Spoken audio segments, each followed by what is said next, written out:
أعوذ بالله من الشيطان الرجيم. بسم الله الرحمن الرحيم.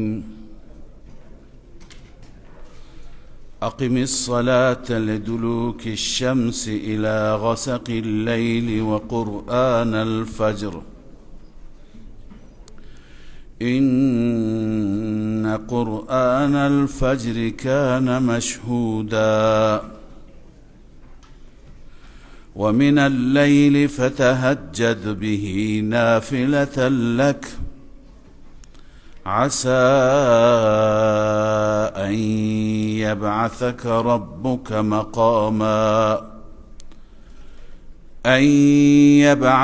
ربك مقاما محمودا وقل رب أدخلني مدخل صدق وأخرجني مخرج صدق واجعل لي من لدنك سلطانا نصيرا وقل جاء الحق وزهق الباطل إن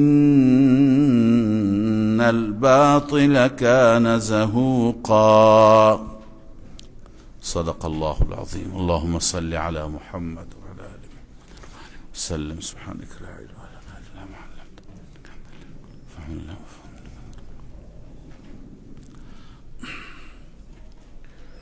در آیات گذشته احکام مختلفی و مسائل مختلفی، دستورات گوناگونی از الله عزوجل خواندیم که الله تعالی صادر فرمود. بسیاری از این احکام مربوط به عقاید بودند، بسیار مربوط به اخلاقیات، حقوق، مثل وفا به عهد، مثل مال یتیم و امثالهم. حالا اینجا الله عزوجل در رابطه با نماز، اقم الصلاة لدلوک الشمس، درباره نماز می فرماید. نماز از امور مصلحه هست. قبلا خواندیم که در لابلای مباحث دیگه یهو می بینیم ذکر یکی از عبادات می آید، مثل نماز، مثل روزه، مثل حج. اینها را می گویند امور مصلحه. اینها ذکر اینها بدون ربط نیست، مربوط هست. چرا؟ چون که اینها امور مصلحه به همون عباداتی گفته میشه که اونها مستقیم عبادتند، بلا واسطه عبادتند. حالا خیلی چیزا هستند که اونها هم عبادتند، به واسطه عبادت هستند. مثلا وضو گرفتن یه عبادتی هست، اما وضو به واسطه عبادته. وضو باعث میشه که وارد نماز بشی، اما نماز یه عبادتی است که مستقیم انسان با خدای عزوجل ارتباط میگیرد. این را میگن امر مصلح. امر مصلح چرا میگویند؟ چون در وجود انسان اصلاح ایجاد میکند، انسان را تزکیه میکنه، انسان را اصلاح میکند. و امور مصلحه وقتی که انسان به اونها عمل بکند، این امور مصلحه باعث میشه که انسان بقیه امور را، امور انتظامیه را، حقوق را بهتر انجام بده. چرا؟ عرض کردم اصلاح میشی. اصلاح که بشه انسان مال یتیم نمیخوره، اصلاح که بشه چشمش را حفاظت میکنه، اصلاح که بشه حق خویشاوندان را، صله رحمی را، همه را، حقوق هر ذی حق را میدونه دیگه. پس در لابلای احکام دیگر، امور دیگر، دستورات دیگر، دستور مثل نماز می آید که اینها ممدند، اینها معاونند، اینها کمک میکنند برای اون امور اولی. لذا این آیات هم از آیاتی هست که به سوی نمازهای پنجگانه اشاره صریح شده. خیلی از آیات هستند بیانگر نمازهای پنجگانه هستند. اینجا هم خدای تعالی بیان میفرماید نمازهای پنجگانه را. خدا میفرماید نماز را برپا بدارید. چه زمانی؟ لدلوک الشمس الى غسق اللیل. دلوک به معنی زوال، یعنی وقتی که خورشید در وسط آسمان قرار میگیره، از مشرق میاد تا وسط قرار میگیره، از وسط زائل میشه به طرف مغرب که میره، این حالت را میگن دلوک، یعنی زائل شدن خورشید به سمت مغرب. از زوال خورشید تا انتهای شب، الى غسق اللیل، تاریکی شب، انتهای شب، انتهای تاریکی شب. خب در این فاصله زمانی 4 تا نماز هستند. ظهر هست، عصر هست، مغرب هست، عشاء هست. و قرآن الفجر. قرآن الفجر، خواندن قرآن در نماز فجر. این نماز صبح شد.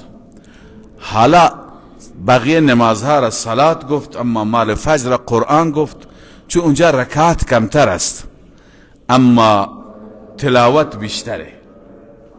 رسول اکرم صلی الله علیه و سلم در نمازهای فجر تلاوتهای طولانی میفرمودن، بیشتر طول تلاوت در نماز فجر بود. و قرآن الفجر به این خاطر میگن که اونجا قرآن بیشتر خوانده میشه، اونجا قرآن عرض کنم نسبت به رکعات و نسبت به حرکات دیگر خود قرائت بیشتر است. لذا گویا میفرماید که قرآن بخوان در نماز فجر. چرا؟ ان قرآن الفجر کان مشهودا، یعنی خواندن قرآن در نماز فجر مشهود است. مشهود به چه معنی؟ یعنی ملائکه حاضر میشوند. تشهد الملائکه، شاهد کیه؟ شاهد ملائکه هستن. اون وقت مشهود میشه دیگه. هر دو گروه ملائکه، روایتی هست از رسول اکرم صلی الله علیه وسلم که فرمود در 2 وقت، یکی فجر یکی عصر، شیفت ملائکه عوض میشه. هر دو گروه هستند، یعنی گروه روز می آید، گروه شب هنوز اینجاست، هنوز نرفته. هر دو قرائت شما را میشنوند، هر دو حضور شما را گواهی میدن که شما بلند شدید، خوابتون را ترک کردید، برای نماز بلند شدید. این خیلی فضیلت داره. ان قرآن الفجر کان مشهودا. پس چند تا نماز شدن؟ 5 تا. اما اینجا خدای تعالی 6 تا را ذکر میکنه. یک نماز دیگه، اما این نماز دیگه مخصوص حضرت رسول صلی الله علیه وسلم است. و من اللیل فتهجد به، شب بیدار شو. فتهجد به، تهجد به معنی بیدار شدن، بیدار ماندن. لذا بیدار شو نافلة لک، یعنی این اضافه هست از اون نمازها، لک مخصوص تو، فقط مال تو. آنگونه که علما میگویند، ابتداءً اکثر علما جمهور همینو میگویند که ابتداءً نماز تهجد فرض شد برای همه، هم رسول الله هم امت، لازم بود، واجب بود. اما بعداً وقتی که نمازهای پنجگانه فرض شد، منسوخ شد، وجوبش برای مسلمانان منسوخ شد.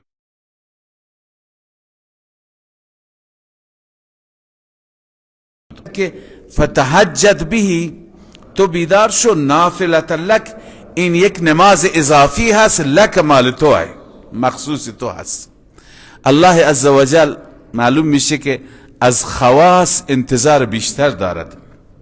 اینجا چند نکته میخوام عرض کنم. یکی این که بعضی ها ادعا میکنن که ما جز خواصیم. حالا خاص بودن را الله بهتر میدونه. کدوم بنده، شاید بعضی بنده های گمنام هستند که اینها خواصه، هیچ که اونها را نمیشناسه.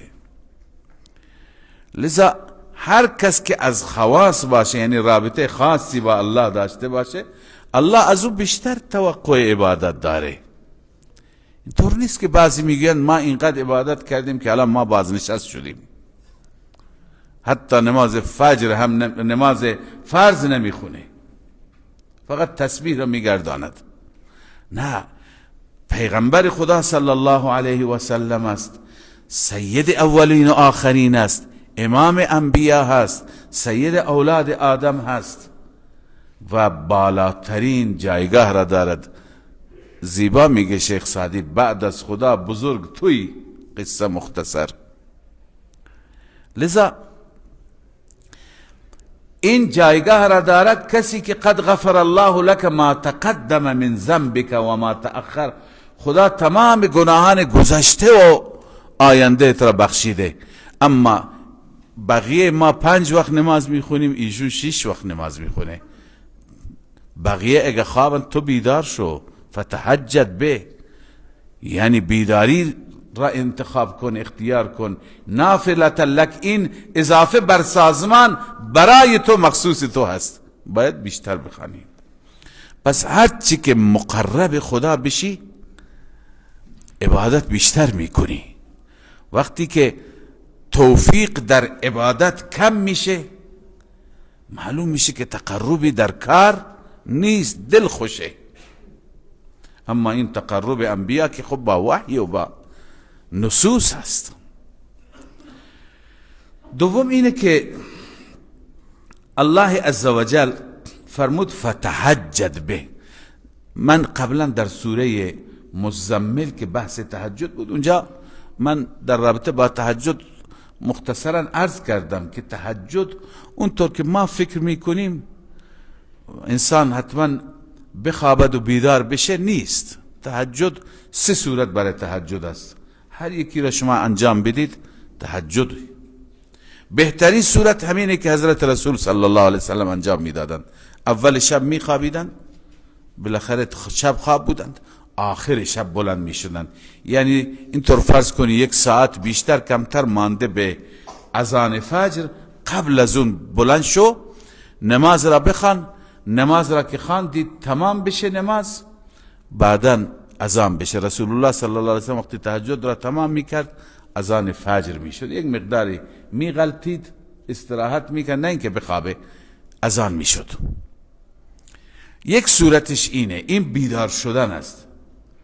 یک صورت دیگرش بیدار ماندن است. یعنی وقتی شما به خودتون اعتماد ندارید که بیدار بشم، خب میگه نماز تهجد میخوانم میخوابم، شب باشد، فقط شب باشد، وقت خوابت باشه. مثلا بنده مثال عرض کردم، ساعت خواب شما هر یکی برای خودش برنامه‌ای داره. بعضی ها ساعت 10 میخوابن شبها، بعضی ها 11 میخوابن. لازم نیسته که نیمه شب بشه، به بعد همون آخر شب که وقت خوابت هست. حالا که وقت خوابش 10 وقت خوابت هست، 10 بلند شو، یعنی قبل از اون خواب بلند شو، چند رکعت نماز بخوان، نفل بخوان، بعدن نماز وتر را بخوان، بخواب. تو تهجد خواندی.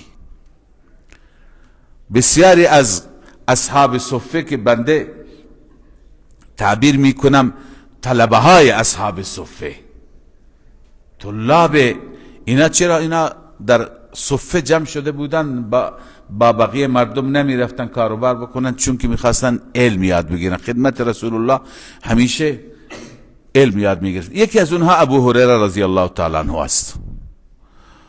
او میگوید که خلیل من حضرت رسول صلی الله علیه وسلم مرا به 3 چیز توصیه کرد. لذا این یکی از اینها چی هست؟ که وقتی که میخوابم قبل از خواب وتر بخوانم و بخوابم. چون اینا طلبه بودند، اینا شب میخوابیدن، روزا خسته بودن، درس میخوندن، کار میکردن. لذا گوید تهجد طلبه و دانشجو و کارمند و کارگری که نمیتونه، خسته است، نمیتونه بلند بشه، همین قبل از خواب چی کار کنه؟ قبل از خواب چند رکعت نفل بخوانه، وترش را بخوانه، بعدن بخوابه. این تهجد دیگه، بیدار ماندن است. یعنی از اون وقت خوابت میدی به چه؟ به نماز. این صورت دومه. این هم از سنت ثابته. این را هم رسول اکرم صلی الله علیه وسلم به ابو هریره دستور داد، فرمود به من گفت الله انام الا علی وتر، نخوابم مگر با وتر بخوابم. صورت سوم تهجد اینه که نیمه شب انسان بلند میشه، گاهی برای وضوعی، برای قضای حاجت انسان مثلا 2 شب بیدار میشی. خب 2 شب الان تا 5 مثلا اذان میشه، به معنی خیلی زیاده، نمیشه بعد روز بعد نمیتونه کسی کار بکنه. همون 2 شب که برای وضوع بیدار میشه، وضوع بخانه 4 رکعت 6 رکعت 8 رکعت هر چی که میخوانه، تهجد بخانه، دوباره بخوابه تا صبح بیدار. این صورت هم صورت درستی است. لذا مهم اینه که در وقت خواب انسان نافله را بخواند و بعد از نماز فرض بیشترین فضیلت نسبت به هر نمازی که شما بفرمایید و بگید، هر نفلی، نسبت به اوابین، نسبت به صلات الضحی، نسبت به صلات التسبیح، نسبت به هر نمازی، نماز تهجد افضل تره. در قرآن چند جا الله تعالی تاکید کرده. اینجا به پیغمبر هم میفرماید که فتهجد به نافلة لک، تو بلند شو، این اضافه برای تو هست، مخصوص تو هست.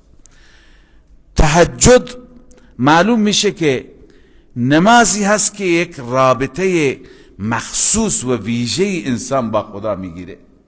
اون نماز مقربین است، نماز صالحین است، نماز اتقیا هست.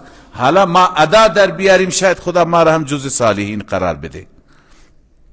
لذا این وقت اگر انسان بلند بشه، از اشاره و ادامه آیه معلوم میشه کسانی که نماز تهجد میخوانند به اونها انعامات ویژه‌ای داده میشه. این انعام ویژه یا در این دنیا یا در اون دنیا. گاهی خدا در همین دنیا به انسان چنان محبوبیتی میده، چنان وقاری میده، در دل همه بندگان جای داره، چنان نوری به چهرهش میده که هر کس اون نور را میبینه به یاد خدا میفته. و گاهی خدای تعالی یک نعمت ویژه‌ای برای آخرتش میذاره. اینجا خدای تعالی به یک مقامی به رسول الله میده که این مقام را میگه مقام محمود. رسول اکرم صلی الله علیه و سلم به من و شما هم فرمودند که شما بعد از اذان دعا بکنید، در اون دعا برای من مقام وسیله و مقام محمود را بخواید. مقام وسیله یعنی وسیله قرب خدا، به جایگاهی برسه که قرب خاص خدا را، چنان قربی که هیچ یک از انبیا به اونجا نرسیده، به اون مقام برسم. دعا کنید فرمود و دعا کنید که من به مقام محمود برسم. من و شما دعا میکنیم هر اذان، بعد از اذان اللهم رب هذه الدعوة التامة والصلاة القائمة آت محمدا الوسيلة والفضيلة وابعثه مقاما محمودا الذي وعدته. خدایا او را به مقام محمود برسان. مقام محمود، محمود معنیش هست یعنی ستوده شده، تعریف شده. مقامی هست که هیچ یک از انبیا ندارد. مقامی هست که این مقام برای شفاعت کبرا است. در حدیث مفصلی میاد که روز قیامت همه انسانها سراسیمه، پریشان، بلا تکلیف، ناراحت، که زودتر تکلیف ما روشن بشه، حساب و کتاب آغاز بشه، میروند پیش آدم. تو صفی الله هستی، تو پدر همه خلق هستی، شما پیش خدا سفارش کن که تکلیف روشن کنه، حساب و کتاب آغاز بشه. آدم میگه من در این جایگاه نیستم، بریم پیش نوح. نوح میگه من در این جایگاه نیستم، مفصله، بریم پیش ابراهیم. ابراهیم میگه من در این جایگاه نیستم، برید پیش موسی. موسی میگه من در این مقام و جایگاه نیستم، جرأت ندارم، بریم پیش عیسی. عیسی میگه شما برید پیش محمد، فقط او میتواند. رسول الله میفرماید تمام خلایق پیش من میاند یا نماینده هایشون میاند که شما سید بشر هستید، شما سید اولاد آدم هستید، شما به خدا بگید، شما شفاعت کنید، سفارش کنید. هیچ کس جرأت و یارای این کار را ندارد. رسول الله میفرماید فاخر ساجدا، من اونجا به سجده میافتم. همین مقام محمود است. میفرماید من به سجده میافتم و کلماتی میگویم که الان نمیدونم چی میگم. اون وقت خدا خودش به من تلقین میکنه. من الله عزوجل را با کلماتی مدح میکنم، تعریف میکنم و کلماتی در محضر رب العالمین میگم که به من گفته میشه از سوی الله عزوجل یا محمد ارفع رأسک سل تعطى واشفع تشفع. ای محمد سرت را بلند کن، بلند شو، هرچی سوال میکنی سوال کن، بخوا داده میشی. اشفع شفاعت کن، سفارش کن، تشفع سفارش تو پذیرفته میشه. اونجا رسول الله صلی الله علیه وسلم میگه این جایگاه عزیز و این جایگاه رفیع مخصوص منه. این مقام را میگه مقام محمود. حالا ببینی خداوند اون جایگاه را میده به پیغمبرش، ولی اینجا گفته نماز تهجد بخوان، به خدای تعالی شما را به مقام محمود میرساند، یعنی اون مقام ویژه. معلوم میشه که این نماز با این انعامات ویژه پروردگار رابطه ای داره. از همین جا ما برداشت میکنیم، استدلال میکنیم که اونهایی که نماز ویژه را میخوانند اونها از سوی پروردگار جایزه ویژه هم میگیرند. اونهایی که این نماز ویژه را میخوانند اونها از سوی پروردگار جایزه هم ویژه میگیرند، یا در این دنیا میگیرند چنان عزت، چنان محبوبیت، چنان جایگاه که پیش همه خلق محبوبه، یا در اون دنیا یا در هر دو دنیا، بعید نیست در هر دو دنیا بگیرند. لذا و تنها در ماه رمضان نه، ماه رمضان بالاخره توفیق اجباری هست، آدم برای سحری بلند میشه، ولی همه ماها اگر باشه این بغیر از توفیق پروردگار و عنایات خاص الله عزوجل چیزی دیگه نیست. حالا این سنت کمرنگ شده متاسفانه. از 1000 نفر اگر یکی نماز شب میخوانه، عموما مردم نمیخوانند. سعی بکنیم از خدا توفیق بخوایم، هر چی که انسان از خدا بخواد خدا میده. سعی کنیم که همیشه تهجد بخوانیم، بهترین صورتش همینه که مثل رسول الله صلی الله علیه وسلم قبل از فجر بخوانیم. تعداد رکعاتش آن حضرت رکعات مختلفی خوانده، گاهی 8 رکعت خوانده و 3 تا وتر یعنی 11 تا، گاهی 9 تا خوانده یعنی 6 تا و 3 تا وتر، گاهی 7 تا خوانده یعنی 4 رکعت و 3 تا وتر. بستگی داره شرایط شما را، صحت و سلامتی شما، وقتی که میگذاری وقت چه اندازه هست.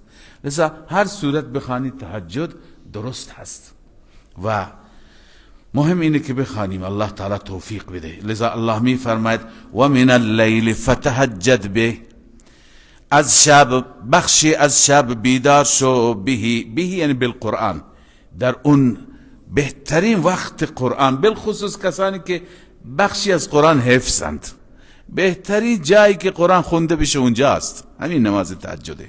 شما در سوره مزمل خواندید خدا می فرماید شما بلند شو، قم اللیل، در شب بلند شو و رتل القرآن، قرآن را شمرده زیبا زیبا، آهسته آهسته، نرم نرم بخوان برو. لذا این سعادت خدا به چی کسی نصیب میکنه، خوشا به حال اون انسان. لذا الله می فرماید ان قرآن ها و من اللیل فتهجد به، در شب هم بیدار شو برای این قرآن، یعنی بیدار شو و این قرآن را بخوان، نافلة لک، این زیادتی هست برای تو، اضافه هست برای تو، مخصوص تو هست. عسى ان یبعثک ربک، عسى به معنی توقع، امید، ولی وقتی نسبتش به پروردگار باشه معنی چیه؟ وعده. وعده هست که ان یبعثک ربک، شما را مبعوث کند، بلند کند ربت، در مقام محمود قرار بده شما را در اون مقام محمود. این وعده پروردگار، ولی تهجد را بخوان. عرض کردم این ربط داره، مناسبت داره، چرا بعد از تهجد آورده مقام محمود را. لذا اگر شما هم میخواهید، بعضی از این طلاب عزیز دوست دارند که صاحب توفیق باشند، بتوانند خدمت کنند، بتوانند کارهای بزرگ بکنند، بتوانند خیلی در جامعه تأثیر گذار باشند. لذا هر اندازه که انسان رابطهش را خاص بکند توفیقاتش هم خاص میشه. این رابطه خاص است. اون زمان اکثریت انسان ها در خواب هستند و در بالاخره غفلتند. اینهایی که بیدار میشه اینا دیگه خواصند. رب تو را به مقام محمود قرار میدهد که همون شفاعت کبرا هست. بعدا رسول الله فرمود من شفاعت میکنم، حساب و کتاب شروع میشه، بعدا برای امتم شفاعت میکنم که اون شفاعت صغرا است و بخش بزرگی از امت را به واسطه شفاعت رسول الله الله تعالی نجات میده. و قل رب ادخلنی مدخل صدق و اخرجنی مخرج صدق. این مربوط به آیه هست که شما دیروز خواندید و ان کادوا لیستفزونک من الارض. ای پیامبر اینها چنان بر تو فشار میارن که شما را از زمین بیرون کنند، یعنی از مکه بری، ولی وقتی میری این دعا را بخوان. گویا خداوند عزوجل دعای تعلیم داده که این دعا، در این دعا بشارتی هم هست. این گونه دعا کن رب ادخلنی مدخل صدق. مدخل اینجا مصدر میمی هست، یعنی خدایا مرا داخل بکردان دخول صادقانه، دخول بر و نیکی. و اخرجنی و بیرون کن، یعنی همونطور که خدا شما را از مکه بیرون میکند، چون اینا تو را وادار میکنند، دوباره وارد میشی. گویا خدای تعالی همین الان داره به پیغمبرش بشارت میده. به قول سعدی یوسف گمگشته باز آید به کنعان غم مخور. ای محمد صلی الله علیه وسلم از مکه که میری این همه حسرت میخوری، خانه کعبه را نگاه میکنی اشکت سرازیر میشه و میگی اونجا، چون رسول الله گفتند وقتی که میخواست از مکه بره بیرون آخرین لحظات رو به خانه کعبه کرد، گفت که در دلم جای داری و نمیخواهم از تو جدا بشم. ما که یک بار دیدیم، دو بار دیدیم، سه بار دیدیم این وابستگی را داریم که دل ما میخواد که بلا اختیار از همینجا پرواز کنیم و بریم. اونایی که اونجا کل زندگیشون را گذراندن، تمام خاطره دارن در کنار اون بیت، اونا وقتی که دور میشدن چه حالتی دست میداد. لذا فرمود که اگر این قوم مرا بیرون نمیکرد من هرگز از تو جدا نمیشدم. با چشمی اشکبار و دلی پر از غم رسول الله ترک کرد خانه کعبه را، بیت الله را. لذا الله عزوجل فرمود که بر میگردی. این دعا را بخوان، دعای رفتن و برگشتن را خدا بهش داد. همینه که یوسف گمگشته باز آید به کنعان غم مخور. کلبه احزان روزی شود گلستان غم مخور. بالاخره این غم تبدیل به شادی میشه، یه روزی فاتحانه میایی. لذا حالا الله تعالی ببینی این در شرایطی که پیغمبر داره ترک میکنه، بهش گویا نوید فتح مکه داده میشه. این بغیر از دلیلی که برای نبوت هست دیگه میتونه چیزی دیگه باشه. و قل رب ادخلنی مدخل صدق. بار الها مرا داخل بگردان، داخل بگردان دخول نیکی، دخول صادقانه، دخول صحیح. و اخرجنی مخرج صدق، و مرا بیرون کن مخرج صدق، یعنی خروجی هم که با چی باشد؟ با بر باشد، با نیکی باشد، با صداقت و با طاعت و بندگی باشد. وجعل لی من لدنک سلطانا نصیرا. بار الها برای من قرار بده از جانب خودت چنان غلبه ای که در اون نصرت مرا بکنی، نصیر و یاور من باشی. لذا این گونه دعا کن که بر میگردی و وقتی که برگشتی این بشارتش هست. و قل جاء الحق و زهق الباطل. وقتی که برگشتی بگو جاء الحق، حق آمد، باطل رفت. در روایت ها می آید حضرت رسول صلی الله علیه وسلم وقتی که وارد مکه شدند اونجا همش بت بود، هم داخل خانه کعبه هم اطراف خانه کعبه. رسول الله صلی الله علیه وسلم بر شتر خودشون سوار بودند، عصای مبارک به دست بود و یکی بتار می انداختند. اینا هر یکی سرنگون می شد. پیغمبر همین می خوان جاء الحق و زهق الباطل ان الباطل کان زهوقا. باطل رفتنی است، باطل باید ترک بکنه. چنانچه باطل رفت، بساط شرک برچیده شد، جمع شد. لذا این نوید هست قبل از رفتن. و ننزل من القرآن ما هو شفاء و رحمت للمؤمنین. اما اینجا خدای عزوجل چون مکه را ترک می کردند، گویا تسلی میده برای اونها که ما بر شما قرآن نازل میکنیم. و ننزل من القرآن، ما نازل میکنیم قرآن، از آیات قرآن اون آیاتی که شفا هستند، شفا هستند و رحمتم برای مؤمنین. ببین منظور از شفا چیه؟ دو نوع مریضی داریم. یکی مریضی جسمانیه، کسی مریض میشه، سردرد میگیره، شکم درد میگیره. حالا این حاد داره و کمش داره. یکی خیلی مریض شرک میکنه، کفر. یکی در دلش نفاق است، یکی در دلش همش کینه توزی هست. ببین اگر مراد اون شفای جسمانی بود، للمؤمنین نمیاد، للناس میامد. چون که قرآن برای جسم، برای صحت جسم انسان هم تأثیر داره. این هم از حدیث ثابت هست. این آیه هم ما معتقدیم، بسیاری از مفسران میگه هر دو نوع مریضی. رسول الله صلی الله علیه وسلم فرمود سوره الفاتحه شفاء لكل داء. سوره فاتحه برای هر مریضی شفا هست، هر درد را درمان هست. کسی اگر با صدق دل بخواند، با یقین کامل بخواند، بالاخره آیات قرآن مجید شگفتی ایجاد میکنند. پس اون مریضی هم هست، ولی اینجا مراد اون نیست. چون اون گاهی شما اگر بخوانید و دم بکنید، امکان داره که کافر هم مریضیش خوب بشه. چنانچه بعضی صحابه یک جایی رفتند، یک قومی بود ایمان نداشتن، اونا ایمان نیاورده بودند.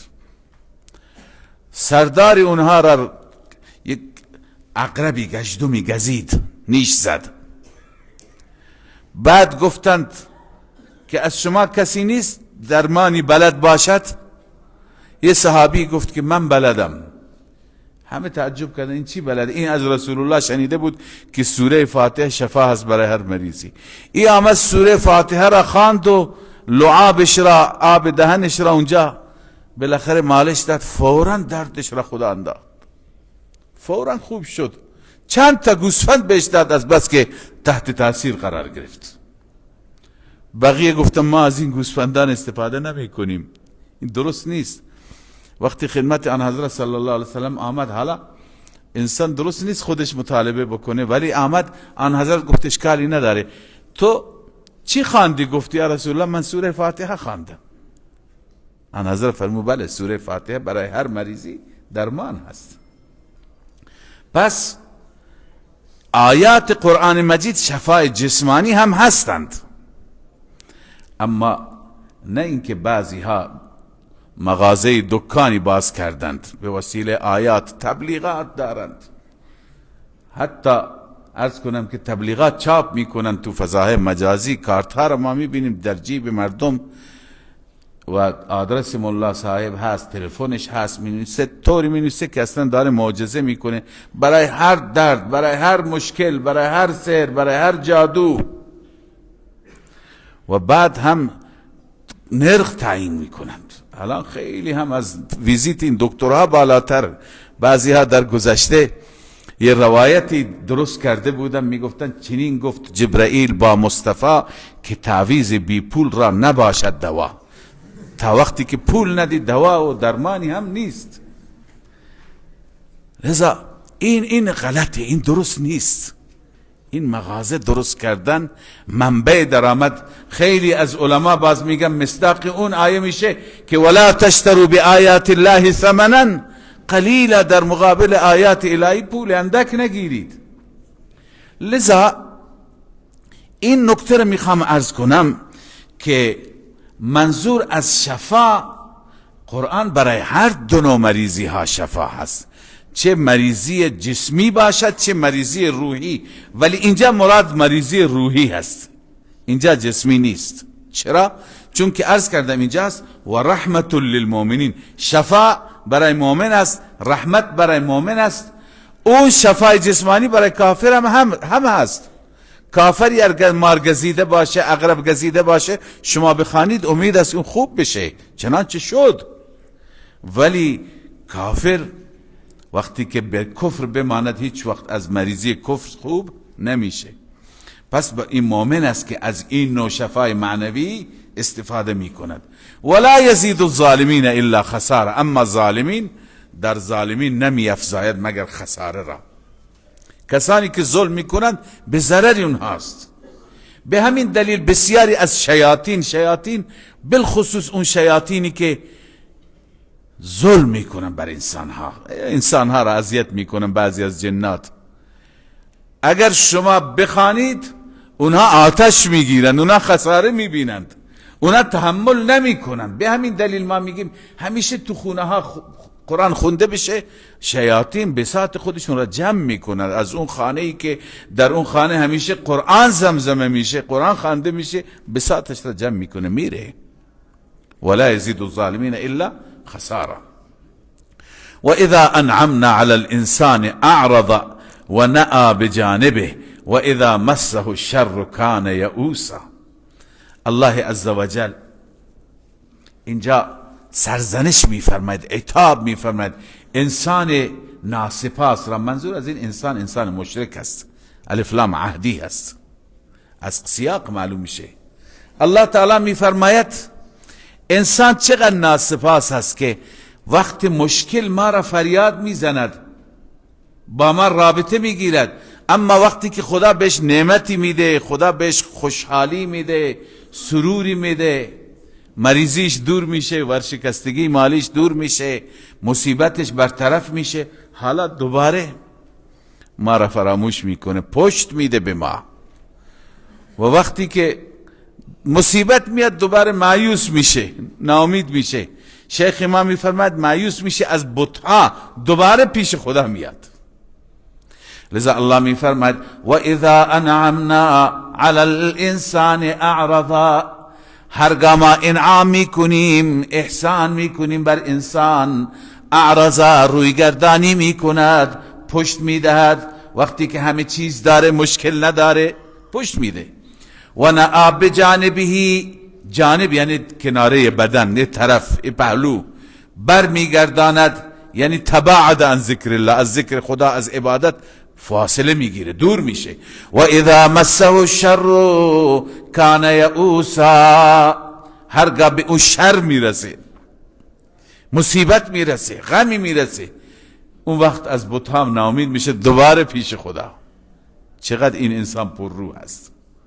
و خیلی از ما هم اینطوره، وقتی مشکلی داریم فزو دعاء عریض، دعاهای ما اینقدر طولانی، نیم ساعت فقط دعا. وقتی مشکل نداریم اصلا توجه نمی کنیم. خداوند عزوجل را رابطه را با خدا در عسر یسر، در خوشی و ناخوشی باید داشته باشیم. قل کل یعمل علی شاکلته، بگو هر یکی عمل میکنه، هر یکی از مؤمن و مشرک بر روش خودش، بر طریقه خودش، بر مذهب خودش، اما رب بهتر میدونه که راه درست کیه. راه درست راه ابو جهل و این فقراء، یا این فقراء و صحابه هست. فربکم اعلم بمن هو اهدی سبیلا، رب شما بهتر میداند چه کسی راهش، عرض کنم که بهتر هست بر مسیر هدایت، بیشتر بر مسیر هدایت است. و یسألونک عن الروح، گاهی از رسول اکرم صلی الله علیه و سلم سوالاتی میکردن، میخواستند که آن حضرت کم بیاره، غافل از این که رسول الله با وحی ارتباط داره، با فرشته ارتباط داره، با خدا ارتباط داره، هر بنبستی باشد خدا میشکنه. لذا سوالاتی که در سوره کهف میخوانیم انشاءالله، اون سوالات را مطرح میکردند یکی از این سوالات چی بود؟ اینکه روح، حقیقت روح را بگی. ببین حقیقت روح را هیچ کسی نمیداند، در شریعت های گذشته هم هست، هیچ که نمیدونه روح چیه. اگر این پیغمبر گفت روح چیه، پس بدونید که از خود میگه. اگر به خدا حواله داد و گفت نمیدانم، پس درسته، پیغمبر خداست. لذا درباره روح پرسیدند، خداوند عزوجل فرمود یسألونک عن الروح، درباره روح از شما میپرسند، قل الروح من امر ربی، بگو روح امر رب من هست. ببینید یک جواب سربسته ای هست، اگر توجه بفرمایید.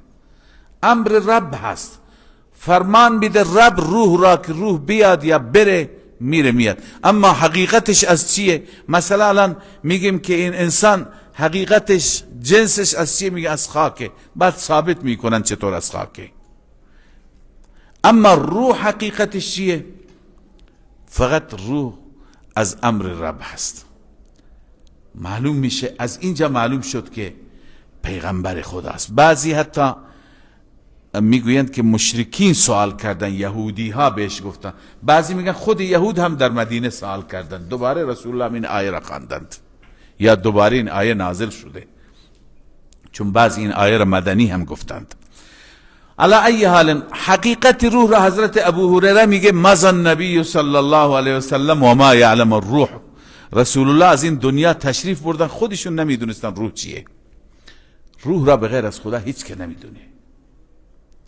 تمام عاقلان دنیا هم موندند، فلاسفه، دانشمندان اینقدر بحث کردند، منطقی ها درباره روح، علمای بالاخره معقول، علوم عقلی، که اینها هم سرگردان هستند، اینقدر با هم اختلاف نظر دارن، هیچ یکی بهش نرسیده.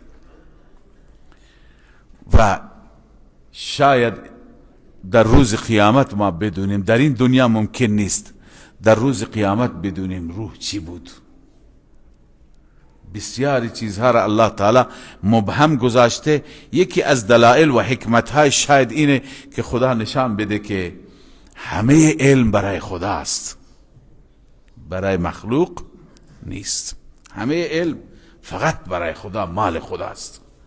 لذا فقط اینقدر خدمت شما عرض کنم، بعضی از علما که بحث کردن مقدار به همون اندازه بحث میکنن، بیشتر این مسائل خطرناک، انسان خدای نکرده اجتهاد بکند از خودش و دچار لغزش شدید بشه. در قرآن همین قدر هست که روح را خدا به خودش نسبت میده. اینجا میفرماید که یسألونک عن الروح قل الروح من امر ربی، روح امر رب من است. بس درباره پیدایش آدم خداوند به فرشتگان گفت من آدم را پیدا میکنم، فاذا نفخت فیه من روحی، هر وقتی که در او دمیدم روح خودم را، من روحی. حالا بعضی میگن این اضافت خداوند اضافت تخلیقیه. روحی یعنی اون روحی که من خلق کردم او را. همه چیز را خدا خلق کرده، جسم را هم خدا خلق کرده، دست و پا را هم خدا خلق کرده، ولی نمیگه جسمی،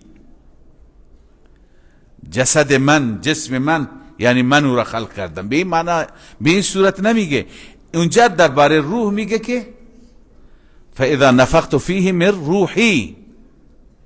درباره روحی که در مریم دمیده شد و عیسی متولد شد همین کلمه به کار برده شده. هر جا خدا روح را به سمت خودش نسبت میده. معلوم میشه که روح با الله عزوجل یه ارتباط خاصی داره. و بعضی از علما وقتی که روح را مطالعه میکنند میگویند که دقیق معلوم نیست که ارتباطش چه ارتباطیه. خب این که شک نیست که ارتباط خالق و مخلوق که هست، خدا خالق روح، مخلوق او هست، اما علاوه از این از چی درستش کرده الله بهتر میدونه. ولی مشابهت روح با خود خدای عزوجل داره. روح با خود خدا تعالی چی داره؟ مشابهت داره. همونطور که خدا هست، روح هم مثلا در بدن من و تو هست. خدا هم همه جا هست. وقتی یک کافر میگه خدا را به من نشون بده، شما بهش میتونی بگی اول روحی که در وجودت هست اون را به من نشون بده تا منم خدا را بهت نشون بدم. همونطور که خداوند نامرئی هست، دیده نمیشه، قابل دید نیست، روح هم نامرئی هست. الان شما دکترها را بگو که از بدن شما عکس بگیره، قلب را نشون بده، نشون میده، کلیه را نشون بده، نشون میده، اما روح را نمیتونه نشون بده. اصلا نمیدونه روح کجاست، مرکزش کجاست و رابطه این روح با این سیستم بدن چطور هست، کجا بنده، هیچ چیزی از اینها نمیدونن. وقتی که در بحرش میرن میمونند. پس همونطور که درباره خود خدای عزوجل، به همین خاطر به ما اجازه داده نشده درباره خود خدا زیاد فکر کنیم، به مخلوقش فکر کنیم، به زمینش، به آسمانش، که چون عقل ما بسیار کوتاه است، قاصر است و ضعیف است. پس روح را هم انسان همینطور میماند داره. بنابراین قل الروح من امر ربی، خود خداوند میفرماید و ما اوتیتم من العلم الا قلیلا، درباره روح شما علم داده نشدید مگر اندک، به همین اندک اکتفا بکنید، زیاد دنبالش نرید. ولئن شئنا لنذهبن بالذی اوحینا الیک. اینجا خدای تعالی لطف خودش را، احسان خودش را یادآوری میکند. اگر ما بخواهیم میبریم بعضی اون چیزی را که وحی میکنیم بر تو. یعنی اگر خداوند این قرآن را بگیرد، از کجا شما دوباره قرآن را دریافت میکنید؟ بغیر از الله دیگه کانالی نیست. ثم لا تجد لك به علینا وکیلا، سپس نمیابید برای خودت نسبت به این قرآن هیچ نوع کارسازی الا رحمت من ربک. یعنی این قرآن را ما گذاشتیم، این رحمت پروردگار است. ان فضله کان علیک کبیرا، فضل خداوند بر تو بسیار بزرگ است. و دلیل اصلی نبوت تو، پیغمبری تو، همین قرآن است. هیچ دلیل دیگری وجود نداره. دلیل اصلی اعجاز و نبوت رسول الله قرآن است. چطور دلیل است؟ الله تعالی میفرماید اونایی که باور ندارن بیارن مثل این قرآن، نکین که خودشون تمام جن و انس جمع بشند. قل لئن اجتمعت الانس والجن، بگو اگر جمع بشوند تمام انسان ها و جن ها، علی ان یأتوا بمثل هذا القرآن، بر این که بیاورن مثل این قرآن، لا یأتون بمثله، نمی توانن مثل این بیاورن، ولو کان بعضهم لبعض ظهیرا، گرچه بعضی ها پشتیبان بعضی باشند، از هم دیگه حمایت بکنند، نمی توانند. قبلا این بحث را کردیم که مثلیت از چه جهت؟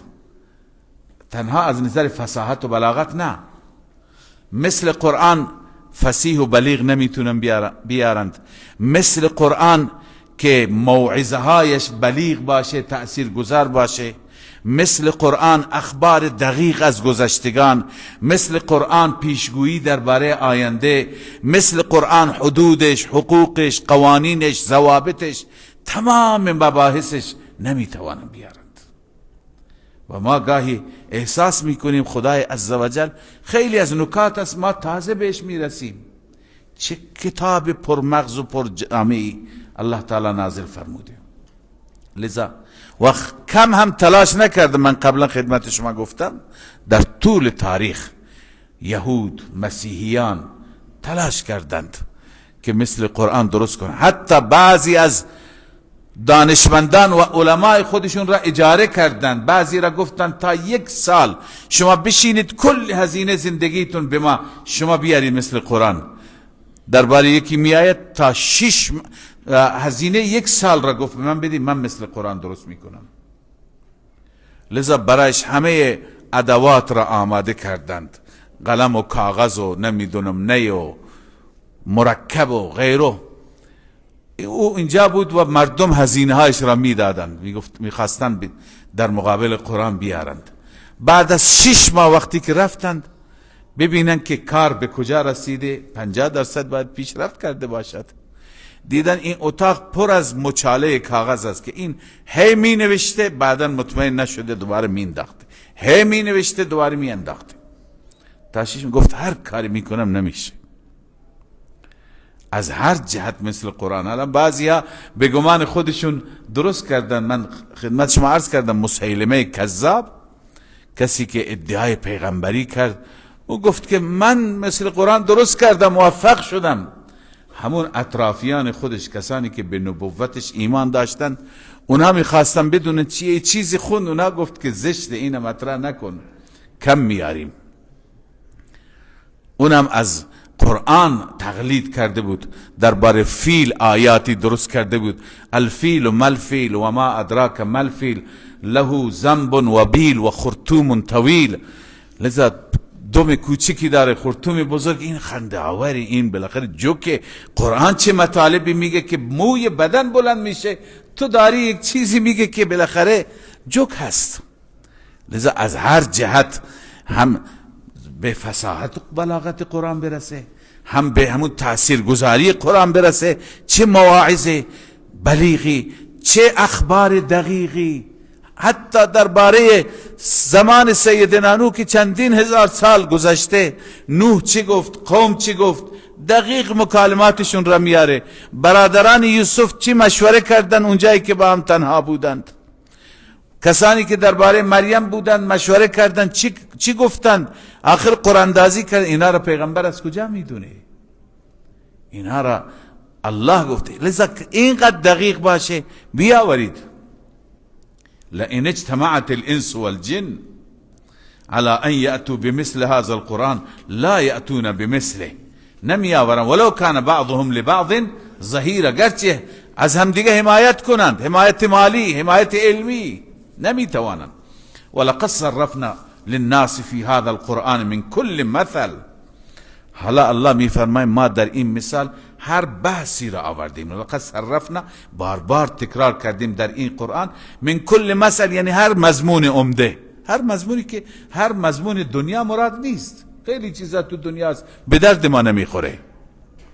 هر چی که به درد ما میخوره، اما از ایمان، اخلاق، معاملات درست، منافع درست، عرض کنم که آداب معاشرت، حقوق، هر مبحثی که در دنیا نیاز ماست در قرآن بیان شده. من کل مثل، هر مضمون عمده. اما مردم متاسفانه ناسپاسن. فابا اکثر الناس الا کفورا.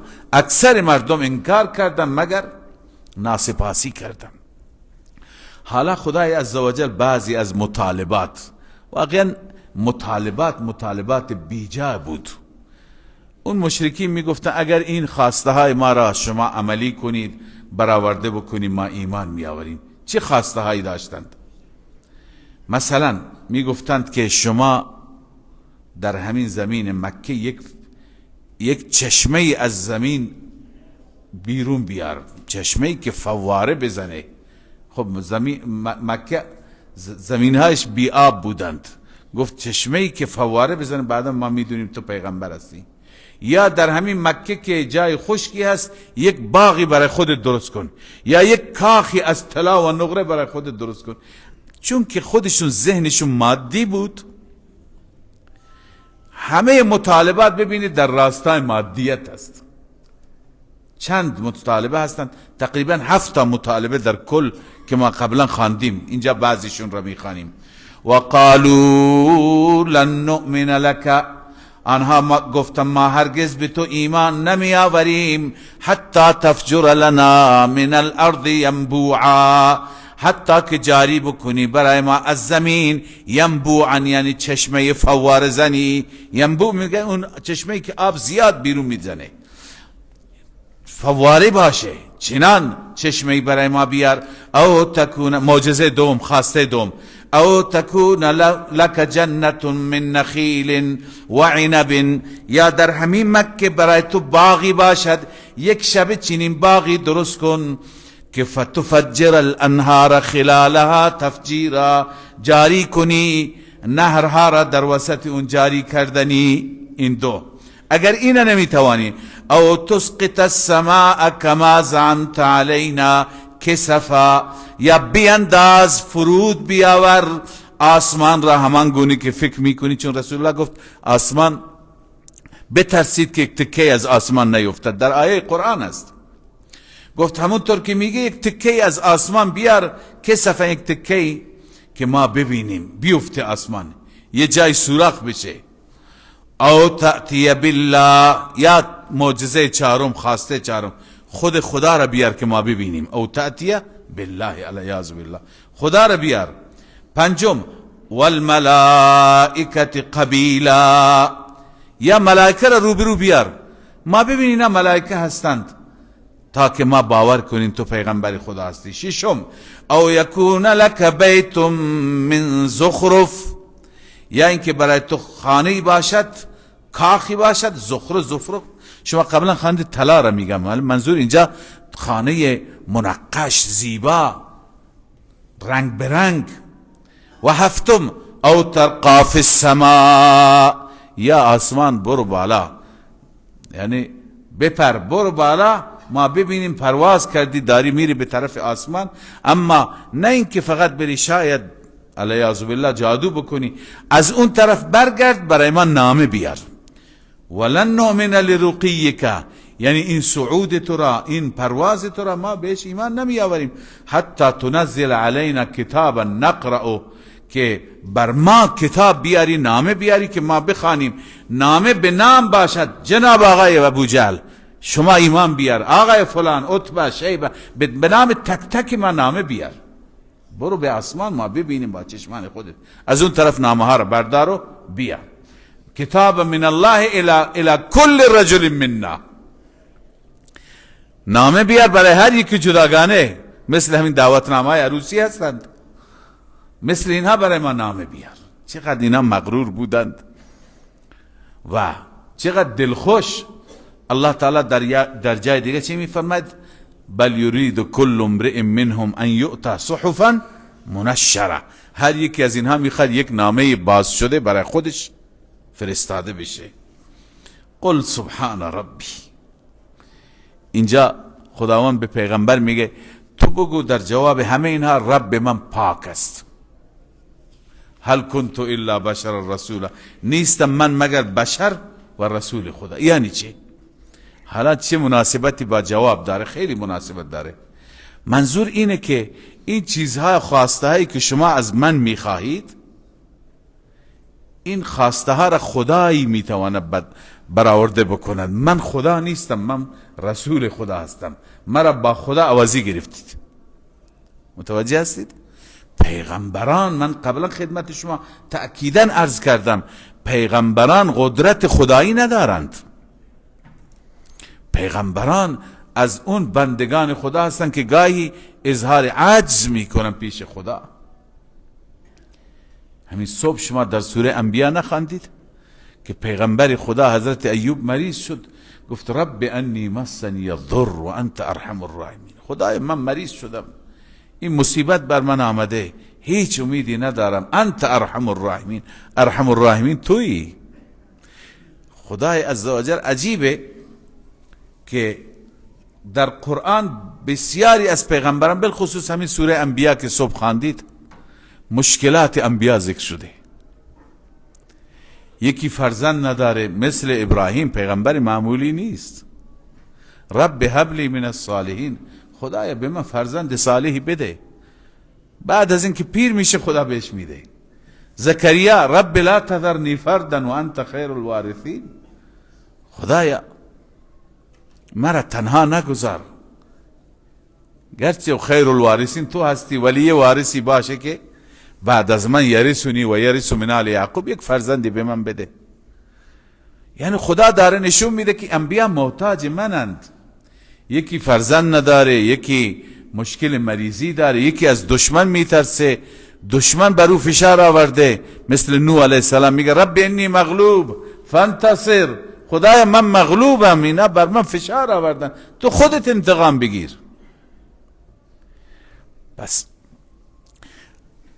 جایگاه انبیا جایگاه عبدیت است، جایگاه خدایی و الوهیت نیست. کسی یک معجزه را میبینه فکر میکنه که پیغمبر با این معجزه شده خدا. نه، اون معجزه را خدا داده. حالا اینا معجزه خواستن در اختیار پیغمبر نبود. خداوند بهش میگه که ای پیغمبری من به اینها اعلام کن، قل سبحان ربی، رب من از شریک پاک است، من که شریکش نیستم. سبحان ربی عن الشریک، من شریکش نیستم. من چی هستم؟ هل کنت الا بشرا، من نیستم اگر بشری. خب بشری فرق تو با ما چیه؟ رسولا، رسولی او هستم. او مرا فرستاده که پیام های او را به شما ابلاغ میکنم، ولا غیر کاری دیگه نمیکنم. تفسیرها نوشتن یعنی لا الها، من بشرم، اله که نیستم، خدا نیستم. و ما اقترحتم من الآیات، اون آیاتی که شما میخواهید، اون خواسته هایی که شما دارید، فالاتیان بها انما هو شأن الله تعالی القادر المطلق، انجام دادن اینها کار قادر مطلق است، کار خداست، کار بنده خدا نیست. لذا بنده خدا را الله تعالی این همه آیات را ذکر میکنه، به ما بگه که بنده خدا را بنده خدا بدانید، خود خدا ندانید. همیشه دقت بفرمایید، شرک از همین راههای محبت افراطی به وجود میاد. یک کسی با یکی چنان محبتی میکنه، محبت خوبه، با انبیا جز ایمان است، با اولیاء، با صحابه، با اهل بیت، ولی محبت باید حد و مرزی داشته باشه. محبت ما تابع قرآن باشه، نه اینکه چنان محبتی که به بنده خدا جایگاه خود خدای بدیم. به بعضی هم تعریف میکنن، این تعریفیشون سراپا شرک که صراحتا داریم میگیم. همین دیروزی که کلیپ فرستاد میگه که هیچ برگی از درخت نمیفته بدون اجازه امام، هیچ کاری بدون اجازه امام نمیشه، و شب نمیشه مگر به اجازه امام، روز نمیشه مگر به اجازه امام. این چیزهای این چنان مبالغه و محبتی است که به خدا قسم مشرکین مکه جرأت نمیکردن برای خدایان خودشون بگند. اینقدر انسان ها دارن به سمت گمراهی میره. اینم کسانی که بالاخره عمامه دارد و قبایی دارد و عبایی دارد و محبت درست. ما با اهل بیت، با ائمه، با صحابه، با رسول الله محبت داشته باشیم. محبت جز ایمان است، ولی نباید این محبت تبدیل بشه به اینکه ما شرک بکنیم، خدا را از خود ناراضی بکنیم. یکی اینه میگه، اون یکی دیگه میگه که زین العابدین گفت تمام این 7 آسمان و زمین را ما خودمون خلق کردیم، ما درست کردیم، در حالی که قریش مکه را میپرسیده که من خلق السماوات والارض، آسمان زمین را کی درست کرد؟ لا یقولن الله، اونا میگفت الله. این میگه نه، امام درست کرد. نباید محبت ها اینقدر افراطی باشه که به بنده خدا جایگاه خدا بدیم. درست اینا امامن، مقربند، نزدیک خدا هستند، اما خدا نیستند. ببینید رسول الله نیست. رسول الله را گفتن تو این خواسته را، این کار را بکن، این کار را بکن، میگه سبحان ربی، رب من پاکه، مگه من شریکش هستم که شما از من میخواید؟ هل کنت الا بشر رسولا، من چی هستم؟ بشر هستم، رسول خدا هستم. لذا افراط در محبت انسان را گمراه میکنه. و ما منع الناس ان یؤمنوا اذ جاءهم الهدى. حالا اونا چرا ایمان نیاوردند؟ اونا هم اشکالشون همین بود، میگفتند آیا پیغمبر باید بشر باشد؟ نه خیر، پیغمبر باید ملک باشد، نور باشد. و ما منع الناس ان یؤمنوا اذ جاءهم الهدى، مانع ایمان مردم چیزی دیگه نشد الا ان قالوا، مگر این که گفتند ابعث الله بشر رسولا، آیا خداوند مبعوث کرده بشری را به عنوان رسولش؟ آیا بشر؟ خدا جواب میده بله، اگر باشندگان زمین، اگر اهالی زمین ملک بودن، فرشته بودن، ما فرشته میفرستادیم به عنوان رسول. اما شمایی که زندگی میکنید، شما ساکنان زمین، شما بشرید، برای شما باید بشر بیاد. چون اگر فرشته بیاد خب میتونه بشر اعتراض بکنه ما نمیتونیم مثل شما باشیم، شما نه نیازی به غذا داری نه نیازی به خوراک داری، شما اگر روزه بگیری خب شما گرسنه نمیشیم، ما میشیم، شما نیاز به زن نداری ما داریم، شما این غریزه ها رو نداری. فرق میکرد. نه این هیچ وقت فرشته نمیتونست الگوی ما بشه. حضرت ابراهیم کباب درست کرده جلوشون گذاشته، این چیه؟ اینا رو چرا آوردی؟ اصلا نمیدونه خوردن یعنی چه. لذا الله می فرماید قل لو کان فی الارض ملائکه یمشون، بگو اگر در زمین ملائکه بودند، یعنی ساکنان زمین ملائکه بودند که یمشون، آنها راه می رفتن کما یمشی البشر، اونا راه می رفتن، لنزلنا علیهم من السماء ملکا رسولا، اون وقت برای این فرشته های زمینی یک فرشته آسمانی به عنوان چی می فرستادیم؟ رسول می فرستادیم. ولی شما اهل زمین بشرید، برای شما باید بشر بیاد نه فرشته. حالا که ای پیغمبر من اینا قبول نمی کنند رسالت تو را، اشکال نداره، بگو خدا کافی است، خدا خودش گواهی میده که من پیغمبری او هستم. قل کفا بالله شهیدا بینی و بینکم، بگو الله کافی هست به عنوان گواه بین من و بین شما، خدا گواهی میده که من رسول او هستم. انه کان بعباده خبیرا بصیرا، همانا اون خداوند نسبت به بندگانش هم خبر داره هم بینا است، او میداند. و خدای عزوجل اینجا تهدید میکنه ایمان نیاورید، نتیجهش را میبینید. و من یهد الله فهو المهتد، هر کسی که خدا او را هدایت کند، فهو المهتد، او هدایت یافته است. و من یضلل، هر کسی که خدا گمراهش کند، فلن تجد لهم اولیاء من دونه، برای او هیچ حامی و کارسازی به غیر از خدا نمیابی. این انسان که گمراه شده، روز قیامت الله تعالی میفرماید ما این را چطور حشر میکنیم؟ و نحشرهم یوم القیامت علی وجوههم، ما اینا را حشر میکنیم روز قیامت بر چهره، العیاذ بالله. یعنی به جای اینکه روی پا، ما روی پا را میریم، اون روی چهره را میره. به اصطلاح پا و لنگش به بالا هست و چهرهش به کجاست؟ روی زمین است، روی چهره داره را میره. و سمن و بکمن و عمیا و بکمن و سمن، طوری راه میره که هم کور است، هم ناشنوا و کر است، هم لال است و گنگ است. به اصطلاح روی چهره چطور راه میره؟ ام المؤمنین عایشه رضی الله عنها از رسول الله پرسید یا رسول الله چطور ممکن انسان روی چهره راه بره؟ رسول الله جواب دادن، فرمود اون ذاتی که روی دو تا پا ما را راه میبره، اون قادر است بر چهره هم راه ببره. یعنی خدا که بخواد میشه، مگه نمیشه؟ لذا الله میفرماید مأواهم جهنم، اینها جایگاهشون جهنم است. کلما خبت، هر وقتی که شعلهش پایین بشه، سبب کفرشون، هم اینا به توحید خدا کافر بودن، هم به قیامت کافر بودن، هم به رسالت کافر بودن. ذالک جایت نمی کردن. خیلی ها رو ما میبینیم میکشند انسان ها. کشتن انسان ها برایشون بسیار راحت، مثل آب خوردنه. بسیاری هر فسادی که جلوشون باشه میکنن، هر ربایی که بیاد میخورن. اصلا این حتما اعتقادی نداره. بعضی ها عملا انکار میکنن، بعضی ها زبانا انکار میکنن. حالا خیلی ها هستن میگن چطور ممکنه؟ الله عزوجل اینجا ذکر میکنه این انسان ها به این بدترین عذاب گرفتار میشن، چون اینها میگوین ما وقتی بمیریم و استخوان بشیم و خاکستر بشیم و پودر بشیم، اینا لمبعوثون خلقا جدید، دوباره ما بلند میشیم در یک پیدایش جدید؟ ممکن نیست. الله عزوجل جواب میده.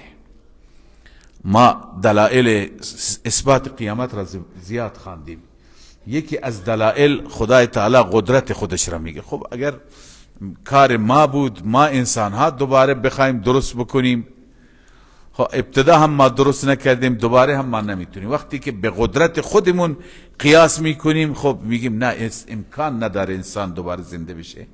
اما وقتی انسان قدرت خدا را ببیند، باید اقرار کنه که خدا میتونه. مثلا قدرت خدا را ببین، اینجا چی گفته؟ اولم یروا ان الله، آیا این انسان ها نمی بینند و نمی دانند ان الله الذي خلق السماوات والارض، همانا الله، آن اللهی که آفرید آسمان ها و زمین را، تمام این آسمان ها که انسان گاهی نگاه میکنه خسته میشه از بس که عظمت داره.